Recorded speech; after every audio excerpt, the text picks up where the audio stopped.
What's going on, man? Just got done pressure washing the truck at the coin wash. It's a little wet right now. I don't usually wash this thing. I just pressure wash it once a month, and maybe once or twice a year I get it detailed with a wax. So do a key on it, engine off on demand test with the Ford's IDS software. Just let you know there's no codes. Here's kind of what the interior looks like, or the seat covers. I dig them. I'm not taking them off though, because I had to take the seats out to put them in, but they were like under $400 for just the front seats. I'll have to get some better light of the interior anyway. That's passed, no codes. And go give this thing a little drive. Got some of the standard PIDs that I look at for diag. EOT, ECT, make sure oil cooler is good, make sure there's a 15-degree delta, EGR valve position, Fickham voltage, ICP pressure, voltage, and IPR, and then turbo boost and VGT. So I'll crank her up. Fires up, no problems. Got 136,875. Get out of this tight ass coin wash here.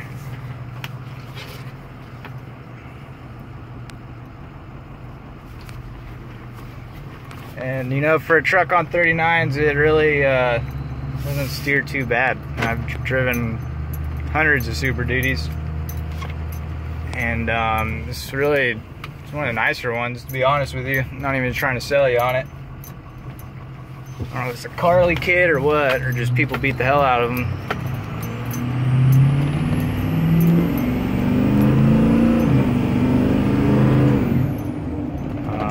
So yeah, not too bumpy of a ride. Usually around when I hit 40, I'll get a good wobble.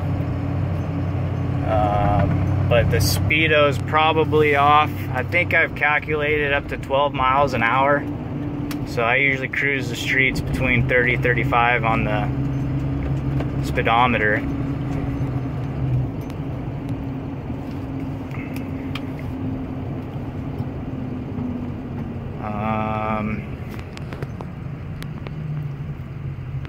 Yeah, highway speed, it ain't too bad. You'll see here in a minute. But dash ain't too bad. Really no marks or signs of wear or anything. Headliner's good.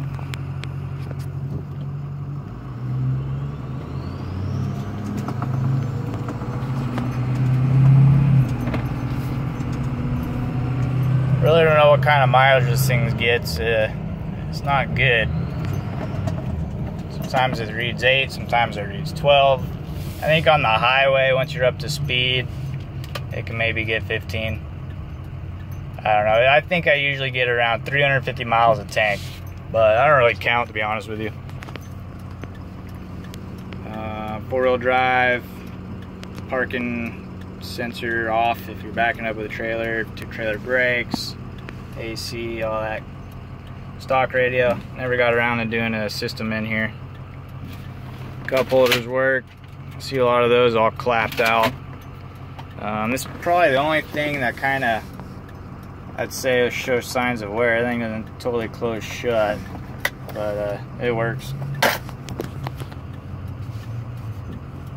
Or crack the window so you hear the turbo.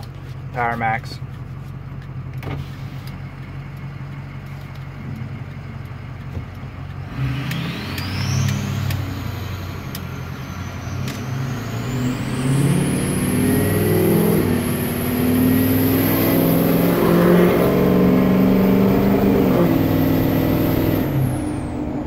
Yeah, I dig the Power Max. Nothing like a 6.0 with a straight pipe and Power Max. It's a 4-inch turbo back. I think it's an MBRP.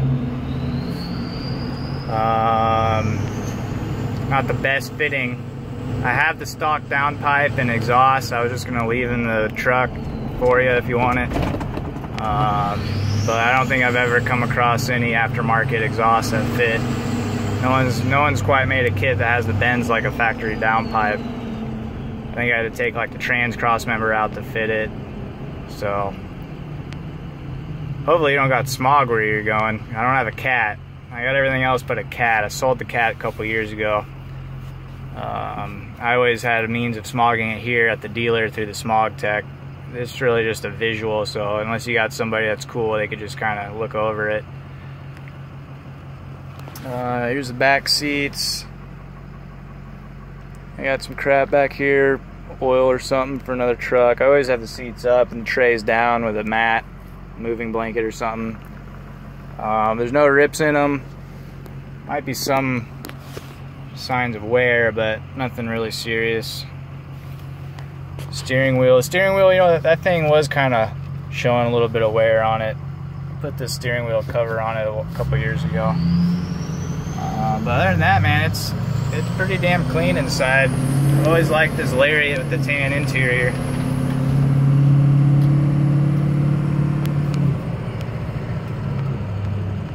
And now I'm getting 9.4.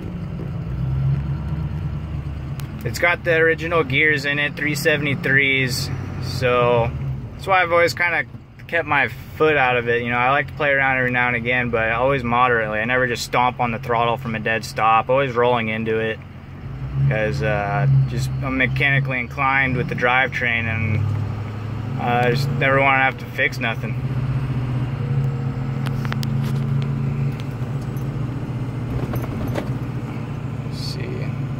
Temps are looking good.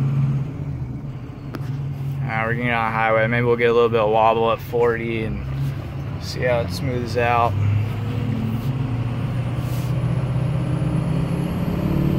Like I say, I just got a stock tune on it right now. See the wheel shaking a little bit. I don't know, this camera's kind of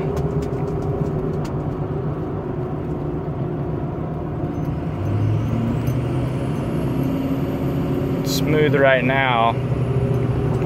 It's kind of intermittent.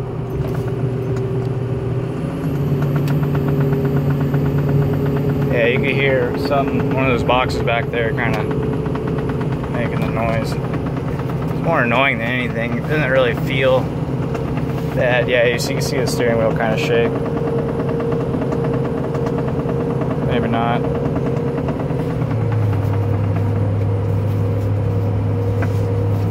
But yeah, I've driven this thing everywhere, man. I've driven Vegas a few times. That's about 5 hours. About 5 hours to Dumont from where I'm at.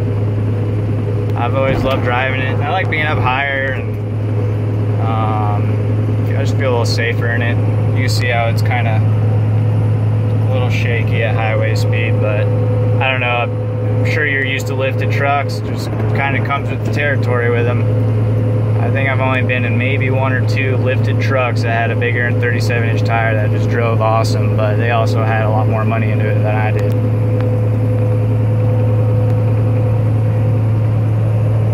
So we're cruising.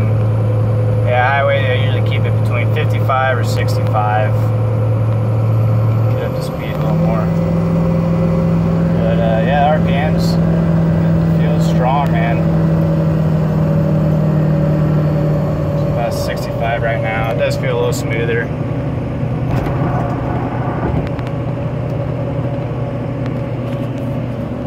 Here's my PIDs.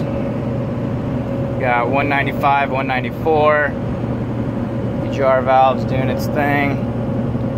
If you don't have smog, I'd probably just delete it. I was gonna delete it, but you know, coming to resell it, I've already had a few people that looked at it, didn't have any idea of how to get it smogged without a cat, so they kind of passed the deal. They didn't want to dick around with it, because I mean, a new cat's probably, I think they're around $1,000. It's pretty expensive.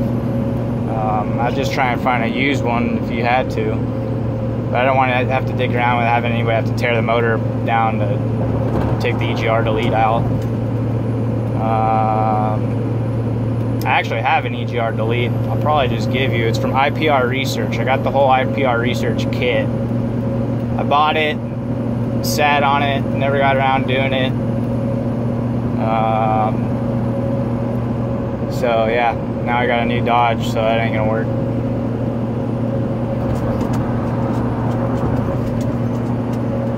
Thickham's 47.5. The book tells us 45 volts or more is where we want to see it. So yeah, that's fine. VGT's cruising there, about 50%.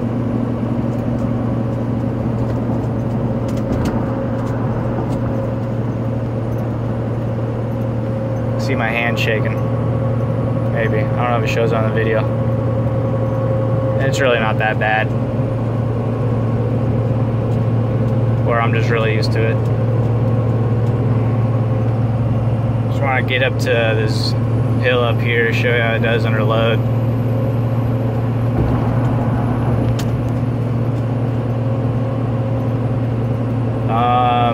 I told you I'll just kind of ramble off on the truck.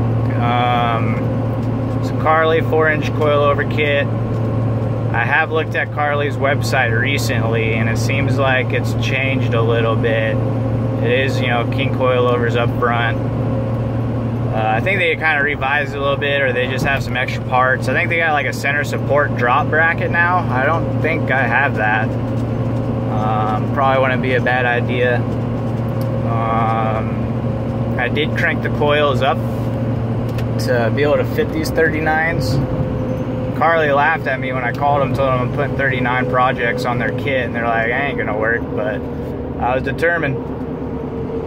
And it worked. I had to get flares and crank the coilovers up. So it honestly, it rides pretty smooth, you know, as far as like bouncing and jounce, I guess you could call it.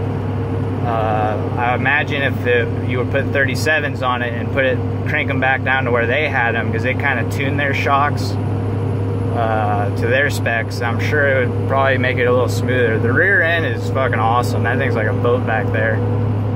And it's got those, it's just long travel Devers. They call them progressive, I don't know what they call them, some progressive rate leaf pack. It's long travel basically. It's pretty cool. Even when towing, I just had a tow on the rear hitch with it, and there's a section of road on my way out to the desert. It's kind of whoopy, and it, yeah, you can see it. So when I slow down, sometimes too, it'll bounce around. But anyway, yeah, going over the whoops on the road, just, you know, highway speed with a trailer, kind of floated over them. It's kind of a cool feel. But it has bottomed out a few times, and that's where I'll show you on another video where it hit the tire and put a little slice in it. Looks worse than it is.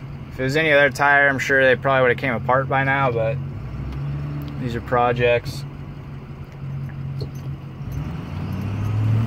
Alright, this is my diag hill I use in town here. Put these trucks under a load, because they really need trailers on them to do a good diag. Show you a wide open throttle up the hill.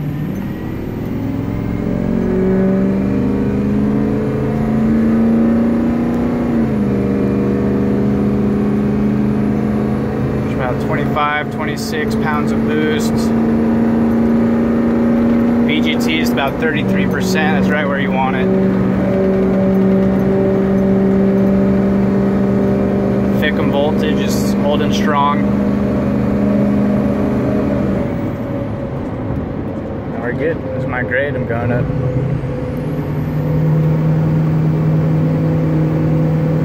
I drive this thing about this grade anyway, pretty much every day. Testing out the 6.0s. Yeah, I got the head studs. I put in dynamic diesel lifters.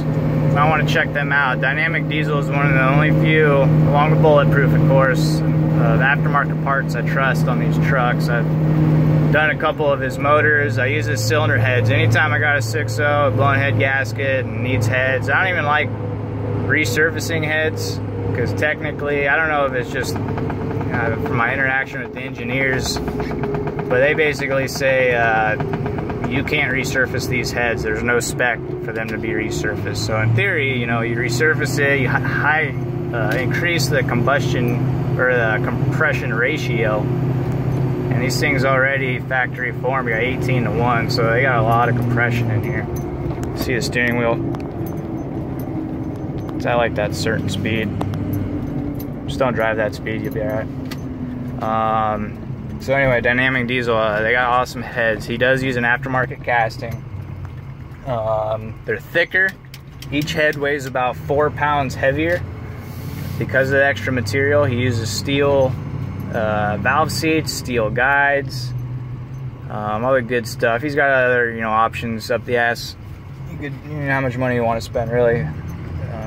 I just built one a couple weeks ago, a stage 2 motor, stage 2 cam, and valve springs. All that thing was just awesome. It was just fucking smooth and awesome power. Getting about 10 miles per gallon going up that hill. This is the hill here that I went up.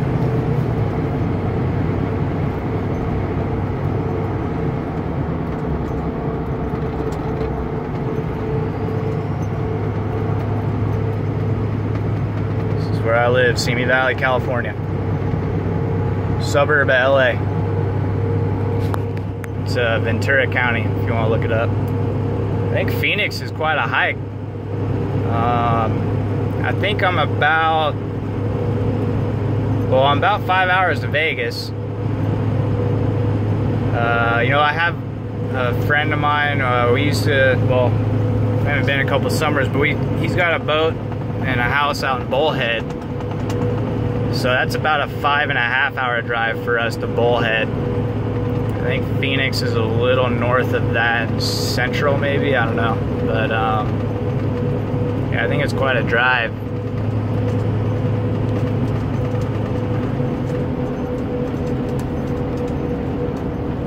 Let's see if I can get more of the dash. I think that's my Dumont sticker from Thanksgiving.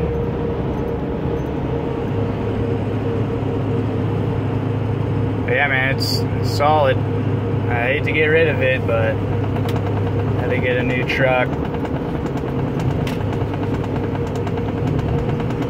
Unfortunately, I don't have this one paid off, so I gotta get rid of that second banknote.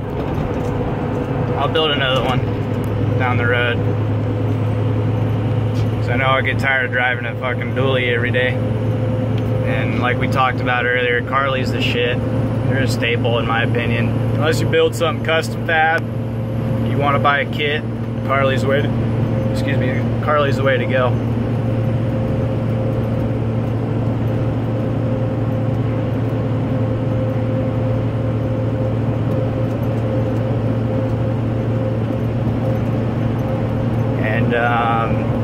Yeah, if you choose to use a tuner, that's cool. I've driven plenty on the tuner. I've driven plenty on the extreme tune. It's really, you know, it depends on how you drive it. These trucks drive different. I mean, you know how you've had a 6.0. I always describe it as driving the turbo, how the VGT works. And I feel like with these 39s and not changing the gear ratio, it kind of exaggerates that. So you really feel the turbo, and it's all about getting that turbo lit up. And you never want to just from a dead stop stomp on the throttle wide open, you know. Sure, it'll blow a bunch of black smoke, but that's how shit breaks, man. Just kind of roll into it and get that turbo spooled up, and then you can smash it.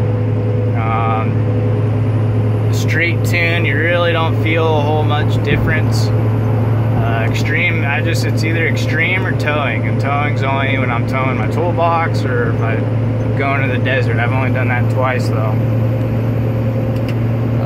But just kind of recently, so I'd lower my chance of ruining anything for selling it. I've just been driving around stock, and it sucks.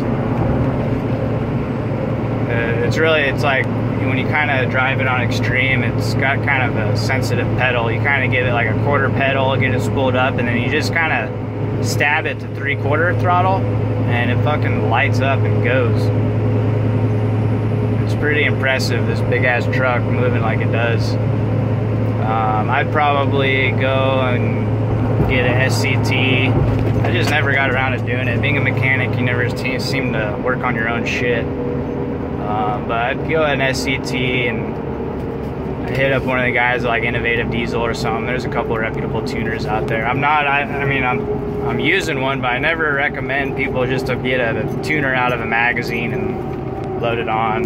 You know, at first I got it for free in the first place, and you know, kind of doing my own testing, seeing what it, you know, at the time I was like, well, it breaks, so I'll just fix it. Never had any issues with it. I don't like the way the transmission works on it. It's like when you do get on it and you do hit wide open throttle, you don't really want to hold it there. It's kind of weird. You get a feel for it, but it doesn't like being at wide open throttle, especially when it starts shifting through all the gears. It'll either bang into gear, and one time it kind of went into gear hard, and then I let off the throttle, and then it seemed like it stayed in that higher gear. And I came to a complete stop, and it was fine. But when I have it off of that tune, there's no issues at all. I haven't had any issues with it. But what was I gonna say?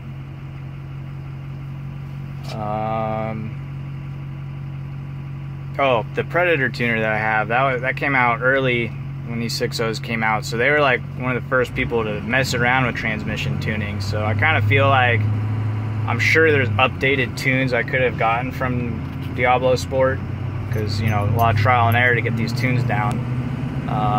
So that's another route. Call Diablo Sport, give them the serial number of the tuner, and I guarantee it's an old calibration, so they probably got some of the kinks fixed out on that. But I don't know, I just never did it. And like my shop I work at now, it's 3 miles from my house, so truck's not even halfway to operating temp by the time I get there, so there's really no use for it. And yeah, I haven't been driving it much last probably a month or two since I've had it up for sale. I picked up that Dodge just a couple days ago. I had to order that thing. It's a cool truck. It's nice. It's got a lot of fancy shit on it.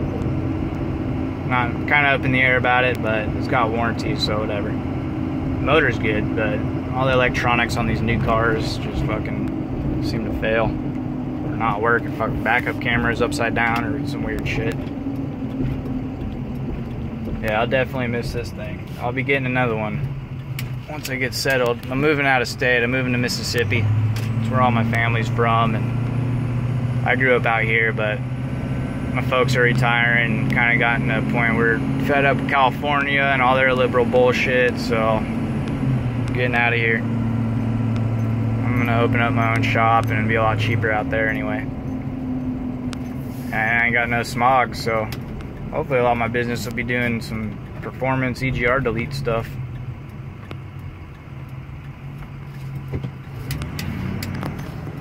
Those are the temps. They're just a couple degrees within each other, looking good.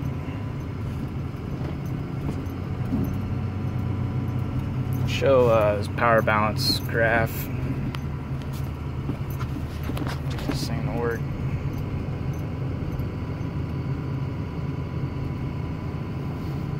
It's gonna be a little jumping around since it's moving. Usually you just want to do it at idle. Let's do it. I'm almost to my house. But yeah, just cruise, man. I usually just cruise this thing, you know, 20-30 miles an hour down the streets and listen to that turbo. Steering's not bad on it. It's not hard at all. I mean, it is 39s. It doesn't like to steer when it's stopped. You know, one thing I should have done, which I'll do on the next one, is a hydraulic ram assist steering. Supposedly you could just turn that thing with your finger at a dead stop. It's supposed to help turn tires up to like 44 inches tall or some shit. Alright, that's my new Dodge. Yeah, I do just drive up the curb every day. Probably not too good on everything, but got 39s, barely feel it. That's my 48-foot fucking gooseneck I bought the Dodge for. Alright, clear this out. It's nice and smooth. That's the power balance. That lets you know how each cylinder is firing. And then this button here is they call it the manual fuel injector power balance test. I do have a little weak one on number 7 I've started to notice. That basically takes the FICM compensation out of everything. So all the injectors are getting the same amount of fuel, and number 7's starting to show signs of being a little weak. But you know, when you got, it's really only the computer showing it now. You won't feel it when you drive it. You see that it starts creeping back up, and the FICM compensates for it. Clear it out so you can see it. So yeah, like I said earlier, it's 136,000 original injectors. It's a 6.0. I'm gonna say in the next 15-20,000 is probably when you're gonna start feeling it. So just want to be a heads up about everything on there. PIDs, everything looks good.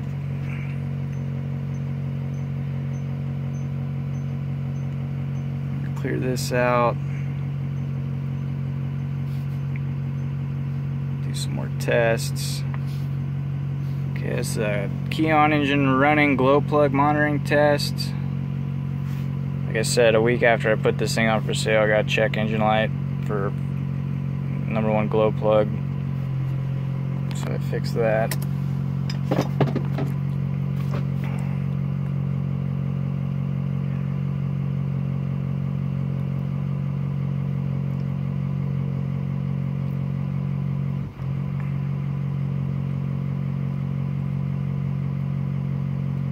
That's a pass.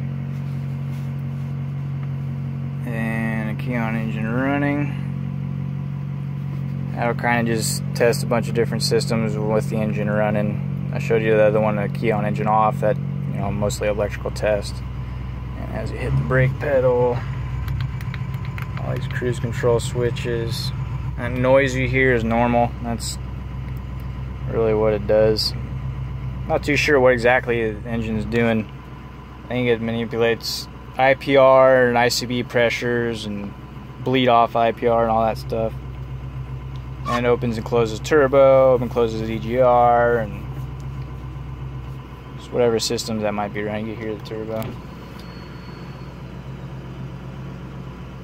I'll do the, I got a turbo boost test on here. Yeah, turbo sounds bitchin'.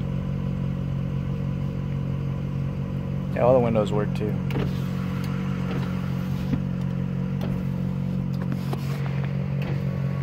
Back there. No sunroof. Got a sliding rear, not a electronic one, but it opens and closes. Alright, that's a pass. And let's do this turbo boost test.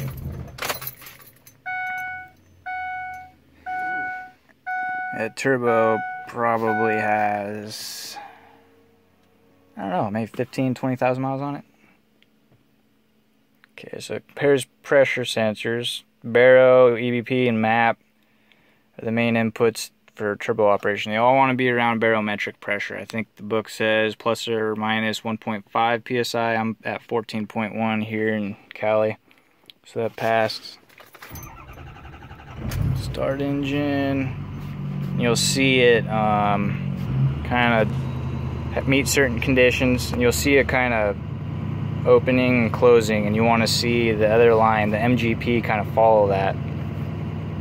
Let you know it does build some boost. I mean, it only builds a couple pounds when it does this test, but you see VGT, the stepped up top, and then the exhaust back pressure and the boost here. So it should look almost similar to each other, and it looks pretty damn good.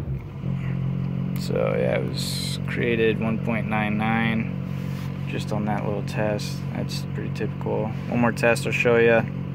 It's the EGR system test. I hope you delete this thing, because EGR is fucking stupid on a diesel, and this motor is pretty fresh, and you know, valve train and all that, they're all clean. So earlier the better to get rid of that EGR. It shows position, Keon engine off, and there's a little graph of where it should be. Basically it has these where it's reading, and then where it wants to see it. And, you know, the system just, when it's green, it's good. If it's red, it failed. And this is EGR valve position. So you'll see this is commanded, and this is where the actual valve position is, and you just want it somewhere in between the green. It is the original EGR valve.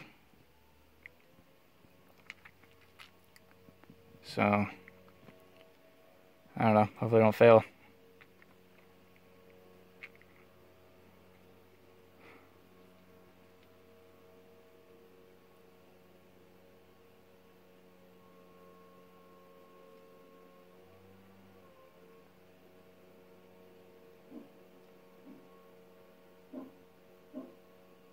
I always change the oil 4,000 miles. And about fuel filters too, I always do that at the same time. It's not as important as common rails, but I just do it anyways. Cheap insurance, I don't care what the book says. These are Huey motors and they love oil changes. And the design of the oil cooler on these, coolant is very important as well, so probably every 10-15,000 was when I was doing coolant. I always pull the block plugs, you know, pull that one starter out, pull the block plug, and get all the old shit out. That's a lot of things. I think that's part of the reason why Sixos got such a bad rep, is these fucking techs don't know how to work on them, or they are lazy and don't do it right. You know, you drain the petcock, pull the lower radiator hose, pull both block plugs, back flush the heater core. It's another one. People don't fucking clean those heater cores, and they hold a lot of shit in it. So anyway, valve position passed. Cool. I haven't done that in a while, so I'm glad it didn't fail on this video. And now it's going to do a key on engine running and different positions of the turbo, EGR, and where it should be and all that. So hopefully this thing passes.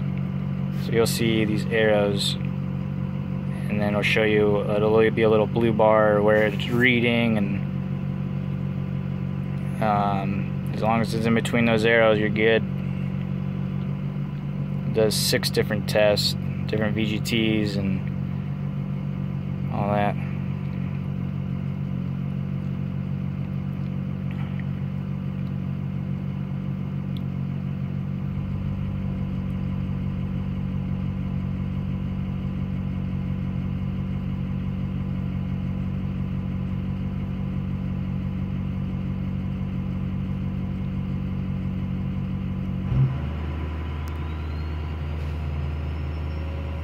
I'm gonna miss driving this truck with that turbo, dude. This fucking Dodge is too quiet. I'll have to change that. They got a VGT on that thing too, so I'm curious how that thing works.